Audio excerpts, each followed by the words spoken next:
बनाया था हमने एक कलेक्शन, उसके अंदर हमने ये सारा कुछ किया था ना, गेट एम्प्लॉय एम्प्लॉय इसी में बनाया था। तो एक काम और करते हैं, यहाँ पर एक और फोल्डर बना लेते हैं।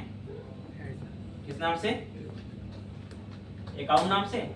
और इस अकाउंट के अंदर एक रिक्वेस्ट ऐड करते हैं। इसका नाम क्या देते हैं? Register type post. और लोकल होस्ट अपना वही रहने वाला है। मेथड क्या रहेगा? पोस्ट रहेगा, एपीआई। और यहाँ पर इंपॉर्टेंट है कंट्रोलर का नाम, क्या क्या देना है। अपने यूआरएल को देख लेना, रजिस्टर में क्या देना है वो देखना होगा। यहाँ पर हमारे पास राउट account slash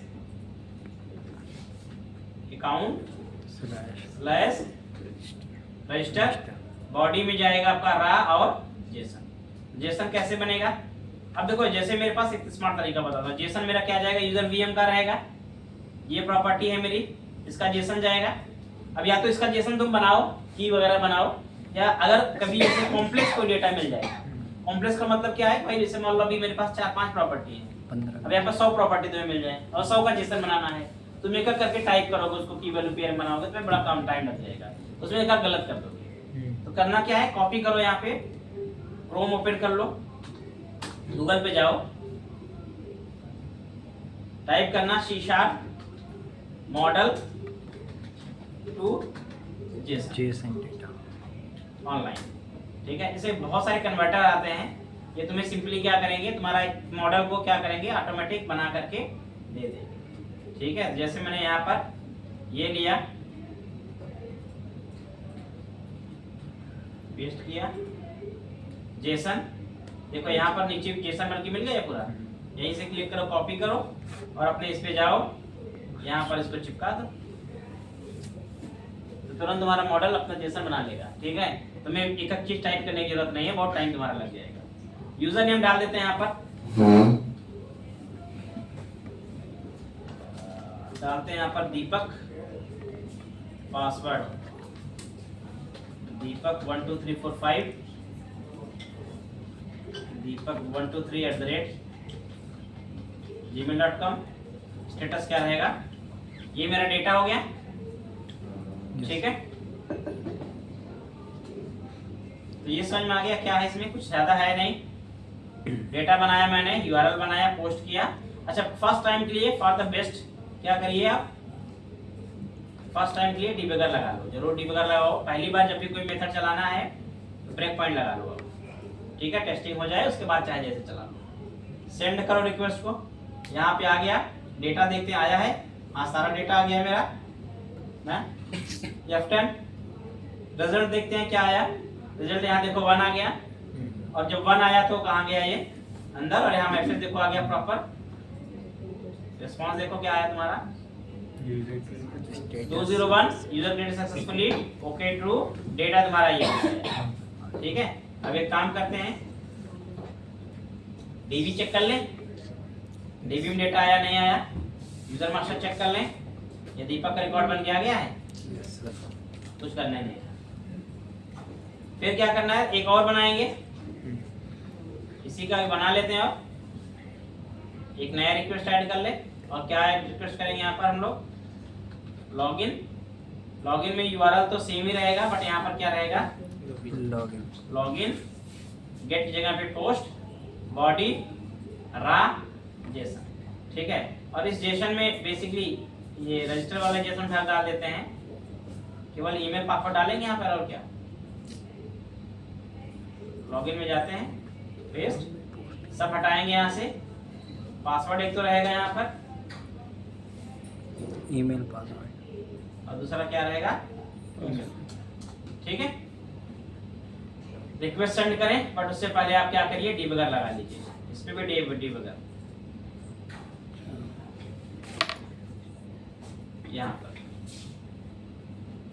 break point, post, login हो गया, ये सब कुछ सही है। रिक्वेस्ट सेंड करो, बाइट रिक्वेस्ट आ रहा है। अब यहाँ पर एक प्रॉब्लम है। प्रॉब्लम ये है कि अगर आपने पैरामीटर जो है ना ऐसे रिसीव कर रखे हैं, यानी कि यहाँ या तो मैं मॉडल बनाऊं, यहाँ पर वैसे बेस्ट पार्ट है मॉडल बनाऊं मैं। मॉडल नहीं बनाते हैं, सिंगल मेथड में पैरामीटर रिसीव करोगे तो डेटा आपको ऐसे नहीं, मतलब जेसन फिर नहीं पास कर सकते। फिर मुझे क्या पास करना पड़ेगा? As a query string data pass करना पड़ेगा। कहाँ पर पास होता है क्वेरी स्ट्रिंग डेटा? किसमें पास होता है? परम्स में। यहाँ पे ईमेल यहाँ जाएगा, जो ईमेल की वैल्यू होगी, मान लो दीपक, क्या था दीपक ईमेल है ना, दीपक ये आपका ऐसे जाएगा। तो थोड़ा तरीका चेंज हो जाता है अगर हमने वहाँ रखा हुआ है पासवर्ड। यही तो चेक टेस्टिंग, इसीलिए मैंने डिबगर लगाया आपका। अभी यहाँ पर यूजर नेम पासवर्ड गया ही नहीं आपका है, इसको मैं नेक्स्ट वापस से इसे चलाता हूँ। फिर से किया मैंने, यहाँ आप देखते हैं अब इस बार यूजर नेम पासवर्ड आ गया। तो देखो अभी अगर मैंने यहाँ पर पैरामीटर सिंगल वैल्यू ले रखी है, यानी कि पैरामीटराइज ले रखा हुआ है, तो मुझे जो वैल्यू होगी परम्स में पास करनी पड़ेगी अपनी डेटा। और अगर मैंने वहाँ अब मॉडल ले रखा हुआ है, तो मैं यहाँ पर एज अ बॉडी जेसन पास करूँगा, ठीक है। और अगर कहीं फॉर्म डेटा हैंडल कर रखा हुआ है, तो आपको फिर वहाँ पर यहाँ पर भी आपको एज अ बॉडी में फॉर्म डेटा रखना पड़ेगा। मैंने 3 तरीके बताए थे ना वहाँ पर पैरामीटर रिसीव करने के, वो उस पर डिपेंड करता है आप कौन सा यूज करना है। चलो यहाँ पर आगे चलते हैं। F10 किया, रिजल्ट मेरे पास अभी क्या आया, 1 आ गया। इट मींस लॉगिन सक्सेसफुल हो गया ना, तो कोई बात नहीं है। यहाँ अगर आप देखेंगे तो लॉगिन सक्सेसफुल होना चाहिए था, लेकिन यहाँ पर डेटा नल आ गया। क्यों आया नल, ये चल के देखते हैं। एक बार वापस चलाते हैं F10, ये इसके अंदर आया, यहाँ पर मिस्टेक हो रही है, यहाँ डेटा नहीं मिला हुआ इसको। ईमेल जाएगा, किसी में फेल हो रहा होगा, तो एक्सेप्शन आ गया, data is null, this method can not call with null value. अच्छा कोई बात, एक काम करते हैं, वापस चलाते हैं, उसके अंदर घुस जाते हैं। वो मेथड मेरी शायद सही चल नहीं रही होगी। कौन सी? F10 F10 F10 F10 F10 F11, इसके अंदर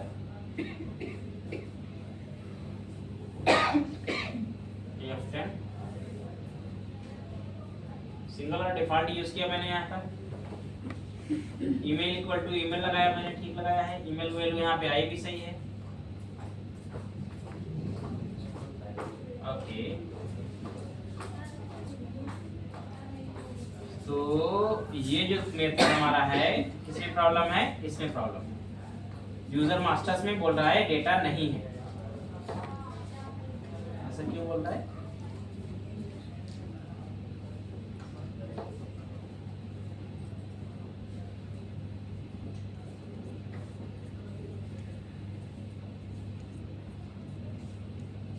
यूजर मास्टर बोल रहा है डेटा नहीं है।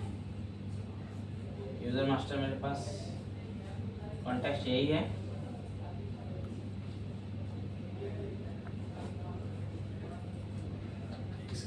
where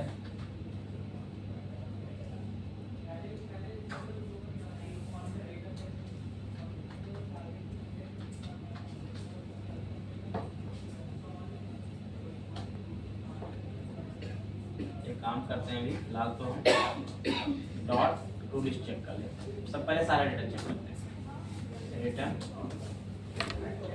यूजर्स डॉट ईमेल, और इसको अभी के लिए मैं लिस्ट ऑफ यूजर मास्टर करते हैं। इंटरफेस में भी चेंजेस अभी कर ही देते हैं। अभी ये चेक करना है मेरे को डेटा इसमें क्यों नहीं आ रहा है, क्योंकि हो सकता है हमने एडीओ एंटिटी दोनों मिक्स किया है ना, उसकी वजह से भी दिक्कत हो सकती है।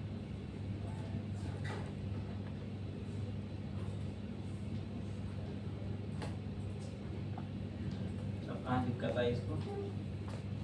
अच्छा ये तो हटा ही दो।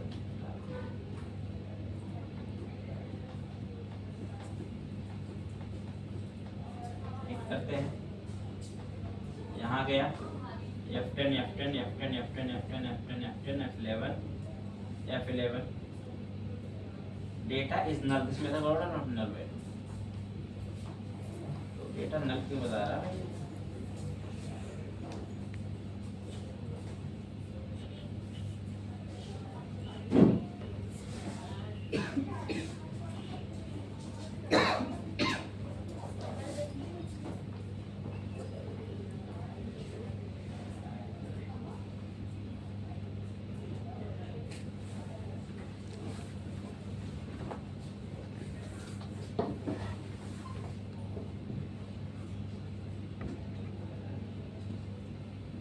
यूजर मास्टर मेरा डेटा न्यूल बता रहा है, ऐसा क्यों कर रहा है ये? तो टेबल में डेटा है ये। कुछ मशक्कत तो नहीं है इसका प्रॉब्लम जनरली है, लोगों को आती है।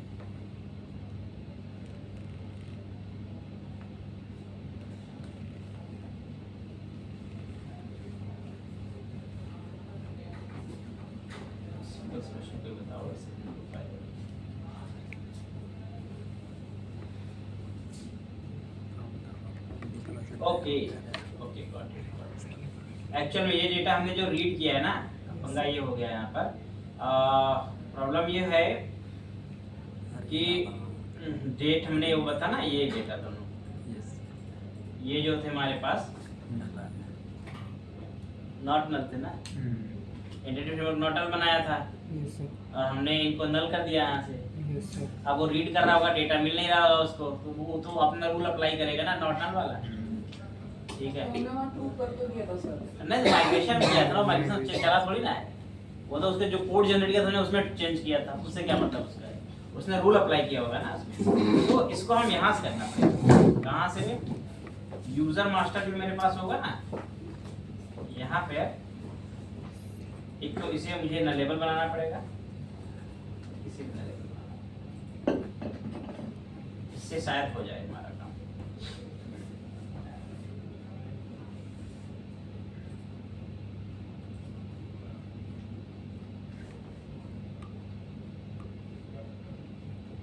आ गया ना?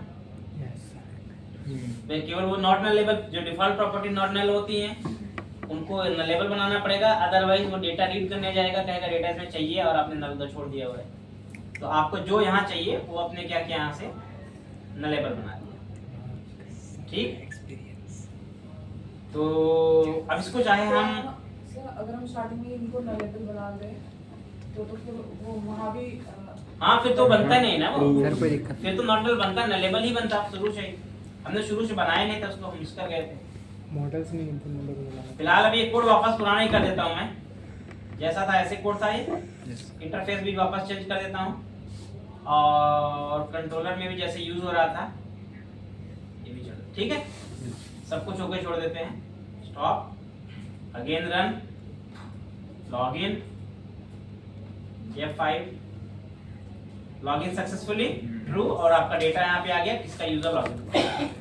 ठीक है, ये लॉगिन सक्सेसफुल का केस आपके पास हो गया। अब एक काम करते हैं, गलत पासवर्ड वगैरह दे के देख लेते हैं। यस सर, ठीक है, तो गलत पासवर्ड वगैरह देना हो आपको तो कैसे देंगे आप? यहाँ पे बेसिकली यहाँ पर मैं गलत दे देता हूँ एक बार, ये मैंने गलत पासवर्ड दे दिया, डिबगर चाहे हटा दो कोई मतलब, इनवैलिड यूजर नेम और पासवर्ड इनवैलिड। यस ठीक है, यूजर नेम और पासवर्ड इज इनवैलिड, यूजर गलत कर देते हैं, यूजर डट नॉट एग्जिस्ट।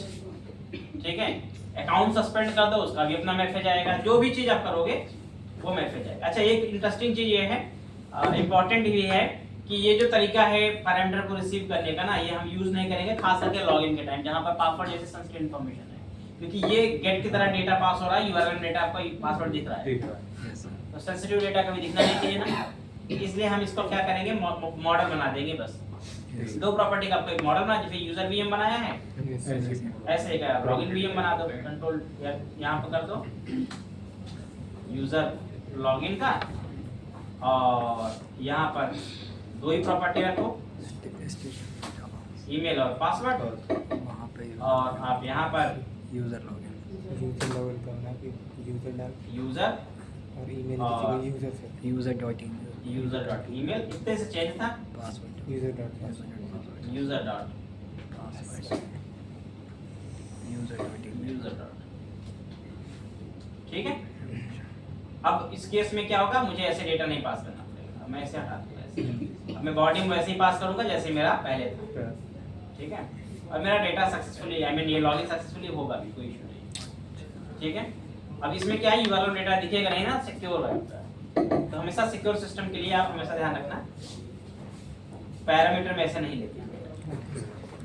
ठीक है, कुल मिलाकर के लॉगिन रजिस्ट्रेशन भी आपका एपीआई में हो गया। इसमें और एक लास्ट चीज आपकी बचती है, that is token and authentication. एक वही पार्ट बचता है। टोकन में अभी क्या होगा, यहाँ पे हम कुछ और नहीं करेंगे, दो तीन, एक तो ऑथेंटिकेशन इनेबल कर देंगे हम जो हम जनरली करते हैं, यस सर। और एक काम करेंगे टोकन जनरेट करेंगे। टोकन जनरेट करने का एक मेथड बनाएंगे और वो मेथड हम यूज करेंगे जब मेरा लॉगिन सक्सेसफुल होगा तो एक उस मेथड को कॉल करेंगे, वो टोकन बना के दे देगा। जितना टाइम सेट करेंगे कॉन्फ़िगरेशन में उतना टाइम मेरा एक टोकन बन जाएगा, उस टोकन को हम यूज कर लेंगे। ठीक है, और बाकी जितना भी ऑथराइज एट्रीब्यूट जो होता है वो ऐसे यूज करना है जैसे आप पहले यूज करते आए हो।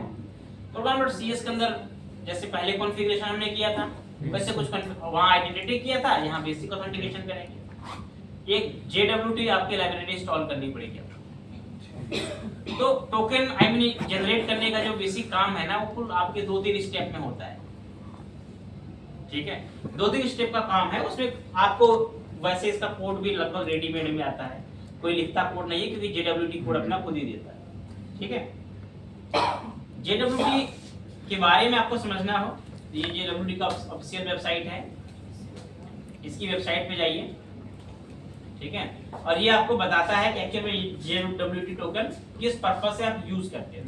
तो इसकी डॉक्यूमेंटेशन आपको मिल जाएगी क्यों यूज करते हैं। तो देखो JWT यूज करने का मोटी मोटा जो बेसिक डेफिनेशन है क्यों यूज करना चाहिए JWT टोकन यूज करने की, हमारे पास कई पर्पस हो सकते हैं। सबसे पहला पर्पस होता है कि अगर मुझे कोई सिक्योर डेटा कम्युनिकेशन यूज करना है, अगर मुझे कोई सिक्योर मैकेनिज्म चाहिए डेटा कम्युनिकेशन करने की, तो हमें टोकन बीच में यूज करना चाहिए। मान लो भाई मैंने कहा कि आप एक इंटरमीडिएटर हो और आप एक रिसीवर हो, एक मैं सेंडर हूँ। ठीक है, मैंने कहा कि आपको मैंने कुछ पैसे दिए, मैंने कहा इनको देना है। ठीक है, तो आपने पैसे लिए, मान लो आपने, मैंने कहा चलो ठीक है मैं आप पैसे दे रहा हूँ, मैं शिखा को देना है। अब आप गए शिखा के पास, अब शिखा जरूरी नहीं है कि ये आइडेंटिटी है इनकी, या आपने पैसे इनसे लेने हैं, किसी का से ले लेना। अब शिखा कैसे आइडेंटिफाई करोगे, या शिखा कैसे आपको आइडेंटिफाई करोगी कि आप सही यूजर हो। यानी कम्युनिकेशन हो रहा है कि आप पैसे लाकर मुझे दोगे, लेकिन आइडेंटिफाई कैसे होगा। तो हम वहां पर एक टोकन सिस्टम अप्लाई कर देंगे कि भाई एक टोकन होगा, वो टोकन आप बताना, टोकन में वैलिडेट करेंगे, टोकन ठीक निकला तो आपको डेटा मिल जाएगा।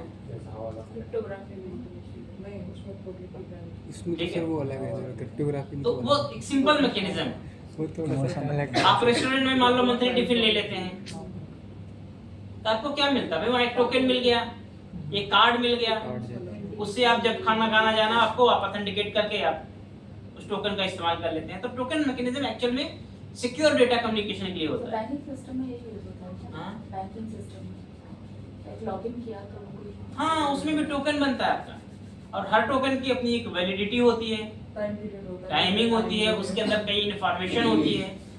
वो सारा इन्फॉर्मेशन और उसकी वैलिडिटी पे डिपेंड करता है वो टोकन कितने टाइम के लिए वैलिड होगा और उसमें क्या क्या चीजें होंगी। जैसे वैसे इसका इंट्रोडक्शन अगर आप देखेंगे तो यहाँ मिल जाएगा आपको क्या क्या है। JWT टोकन, इसको थोड़ा सा पढ़ना है। तो JWT token is open standard that define compact and self-contained way securely transmitting information between parties।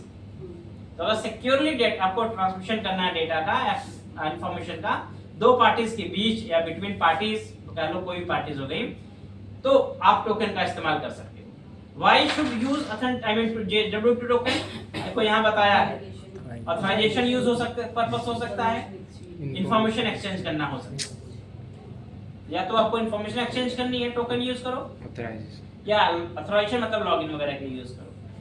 JWT token क्या होता है, एक कंपैक्ट डेटा कलेक्शन होता है जो 3 पार्ट में डिवाइडेड होता है। इसके 3 पार्ट होते हैं, हेडर, पेलोड एंड सिग्नेचर। कुछ ऐसे मिलेगा आपको, पहला पार्ट होगा हेडर, दूसरा पार्ट होगा पेलोड, तीसरा पार्ट होगा सिग्नेचर। 3 पार्ट में हमारा JWT टोकन होता है। ठीक है, अब ये हेडर का मतलब क्या है, हेडर में होता है आपके पास, header typically consist 2 part which is the signing algorithm used I mean sir SHA-256 तो उसमें क्रिप्टो में हैशिंग के लिए हाँ, इसमें भी टोकन आपका इनक्रिप्टेड ही मिलेगा ना, टोकन भी तो आपको इनक्रिप्ट करके मिलता है, ये इनक्रिप्ट करके आपको टोकन देगा। ये पहला जो होता है वो आपकी एल्गोरिथम होती है कि आपका टोकन कैसे इनक्रिप्ट होगा। ठीक है। हाँ, जैसे आपके पास एल्गोरिथम यहाँ डिफाइन भी होती है, आप ये भी कॉन्फ़िगर भी कर सकते हैं कौन सा एल्गोरिथम आपको इंक्रिप्शन करना है, आपको SHA यूज करना है, RSA यूज करना है, HMAC यूज करना है, जो भी यूज करना आप डिफाइन कर सकते हो, वो आपकी JSON में कॉन्फ़िगर abstract.json में कॉन्फ़िगर हो जाता है वो, ठीक है। दूसरा होता है पेलोड। पेलोड क्या होता है? Basically payload is the second part of token which contains the claim or statement entity, typically user and additional data. It means claim is the information about the user, ठीक है। और उस जैसे एक user के लिए टोकन बना, ठीक है, तो अब उस यूजर की कुछ इंफॉर्मेशन होगी जिसपे मैं उस यूजर को वैलिडेट कर पाऊंगा जब भी टोकन कोई देगा वो, ठीक है। तो वो एक्चुअल में अगर कुछ मुझे अपने टोकन के साथ यूजर की एडिशनल इंफॉर्मेशन भी देनी है, that will send in payload, वो पेलोड के साथ मैं दे सकता हूं। हालांकि ये 100% मैंडेटरी नहीं है, एक आध इंफॉर्मेशन हम जनरली देते हैं, जैसे यूजर नेम या ईमेल हो गया वो देते हैं, ताकि आपको और कुछ इंफॉर्मेशन देनी हो एप्लीकेशन की जरूरत पड़ती है रियल टाइम में, या मैं उसके पास मान लो कोई कस्टमर आईडी है जो उसकी है, उसको हम पेलोड में डाल देते हैं ताकि हम वैलिडेट कर पाएं, लॉगिन आईडी कोई हो गया, मोबाइल नंबर कोई हो गया, ऐसी चीजों को हम पेलोड में डाल देते हैं। वो हमारी रिक्वेस्ट पे जब हम कभी बाद में मिडलवेयर बनाते हैं, फिल्टर विल्टर बनाते हैं, वहां काम आता है। और उसके बाद हमारे पास इस इंफॉर्मेशन के बाद होता है लास्ट में सिग्नेचर। सिग्नेचर हमारे पास होता है create signature part that taken encoded and header, the encoded payload secret signature, मतलब ये जो सिग्नेचर होता है, इस सिग्नेचर से ही हमारा जो हेडर और बेसिकली पेलोड होता है, एनक्रिप्ट होता है और डिक्रिप्ट होता है, ठीक है। सीक्रेट कोड एक तरह से हो गया। तो ये सब कुछ ऐसे बनेगा, और जब टोकन दिखेगा ना कुछ इस तरह दिखेगा। ये देखोगे 3 पार्ट में डॉट होगा, पहला पार्ट आपका हो गया हेडर, दूसरा पार्ट होगा पेलोड, तीसरा पार्ट होगा सिग्नेचर। ये आपका पूरा कंप्लीटली क्या है? टोकन है। ये आपका JWT टोकन है। ये सैंपल है, ऐसा ही बनेगा, लेकिन अब क्या बनेगा दैट इज डिफरेंट, क्योंकि हर बार अलग अलग बनता है, रैंडम जनरेट होता है। और ये इनकोडेड ही है, तो ये इनकोडेड है तो बेसिकली ठीक है। इसका भी इंक्रिप्शन होता है, जब ज्यादा एप्लीकेशन सिक्योर चाहिए होती है ना, इसको वापस इनकोड किया जाता है, इनक्रिप्ट किया जाता है, क्योंकि ये जो इनक्रिप्शन है ना, इसको JWT ने किया हुआ है, और JWT जो चीज इनक्रिप्ट कर सकता है वो डिक्रिप्ट भी कर सकता है, क्रिप्टो में ऐसा नहीं होता, मतलब ठीक है। प्राइवेट पब्लिक की वाला सीन अलग होता है ना। हाँ, देखो दो चीज होती है, पर सर एक जब ये- इंक्रिप्शन होता है और एक हैशिंग होती है। हाँ, तो जो क्रिप्टो होता है उसमें हैशिंग होती उसमें है, हैशिंग भी होती है। हैशिंग अप्लाई होती है, इसमें- यहाँ इंक्रिप्शन डिक्रिप्शन होता है, क्योंकि यहाँ पर डिक्रिप्शन भी होता है इसलिए कि बाद में वो चीज हमें वैलिडेट भी करनी होती है ना, हमें उसे वापस ओरिजिनल फॉर्म में लाना होता है।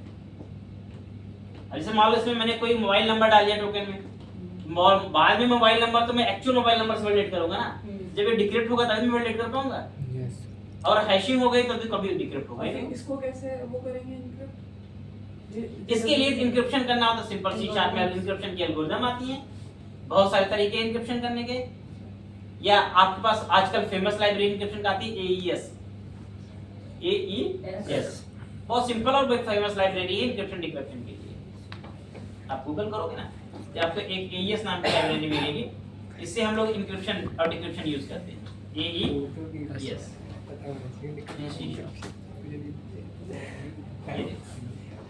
AES इंक्रिप्शन है, शीशा। तो यहाँ पर आपको देखो शीशा पे आपको मिल भी जाएगा कोड, कैसे इंक्रिप्ट करना है, कैसे डिक्रिप्ट करना है, इसमें सारा कुछ की भी सारा कुछ सेटअप है, इंस्टॉल करके यूज करना होता है। तो आप इसे अगर हाई लेवल का इंक्रिप्शन चाहिए तो आप इससे वापस इंक्रिप्ट कर लो। वैसे हर एप्लीकेशन में इंक्रिप्शन चाहिए होता है, इसलिए AES तो यूज होता ही होता है, क्योंकि बहुत सारी इंफॉर्मेशन ऐसी होती है जो हम कहते हैं कि आप कभी भी ट्रांसमिट करिए तो हमेशा इंक्रिप्ट करके ट्रांसमिट और करिए। फिर कैसे डिक्रिप्ट होगी जब AES लगा दिया तो फिर फोन AES में 2 मेथड होगा ना, इंक्रिप्ट भी होगा, डिक्रिप्ट भी होगा।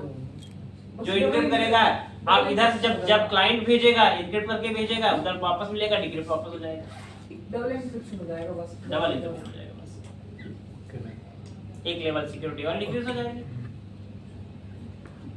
ठीक है। तो ये बेसिक पार्ट इसका है।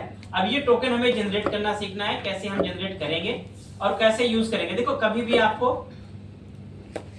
एक तो टोकन जनरेट करना होगा, दूसरा टोकन को यूज भी करोगे। जब कोई रिक्वेस्ट कॉल करोगे, चाहे एजाक्स से कॉल करो या पोस्टमैन से कॉल करो, कोई API कॉल करोगे, टोकन भेजना भी होगा। तो अगर मैं API में भेज रहा हूँ टोकन, कैसे भेजूंगा मैं? यहाँ पर ऑथराइजेशन का देखो एक टैब होता है, यहाँ पर आप यूज करेंगे JWT बियरर टोकन, ठीक है, सॉरी बियरर यहाँ पर यूज करना, बियरर टोकन, और यहाँ टोकन पास कर देना, ठीक है। यहाँ तरीका पास करने से सिंपल होगा, पेस्ट कर देंगे हमारा टोकन चला जाएगा। दूसरा तरीका हमारे पास क्या होगा, अगर मैं कोई एजाक्स कॉल कर रहा हूँ, एजाक्स में आप एजाक्स मेथड कॉल करते हैं तो जो ऑब्जेक्ट बनाते हैं जहाँ मेथड सक्सेस बाकी चीज देते हैं, वहां पर एक पैरामीटर होता है हेडर। Yes sir. हेडर में एज ऑब्जेक्ट एथोराइजेशन एट्रीब्यूट ऐसे पास करोगे। जो हेडर होगा ये एजाक्स में ही आपका होगा एक एट्रीब्यूट हेडर कॉलन ऐसे दोगे एथोराइजेशन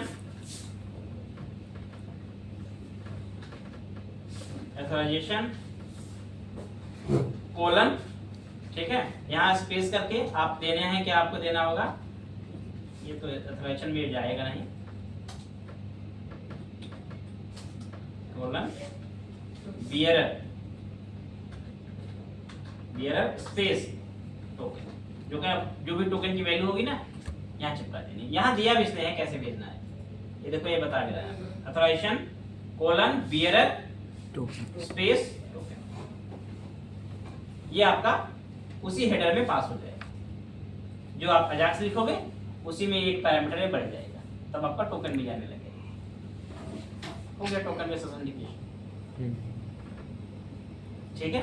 तो अभी हम नेक्स्ट फेज में क्या करेंगे, कल टोकन बनाने का मेथड लिखा हुआ है, मैं वो मेथड यूज करके टोकन से ऑथेंटिकेट करके दिखा दूंगा, हमारा टोकन बेस्ड ऑथेंटिकेशन भी हो जाएगा। ठीक है, इसमें ज्यादा लंबा चौड़ा काम कुछ बचा नहीं है, बाकी जितना हमारा इंपॉर्टेंट काम था वो सब हो गया है।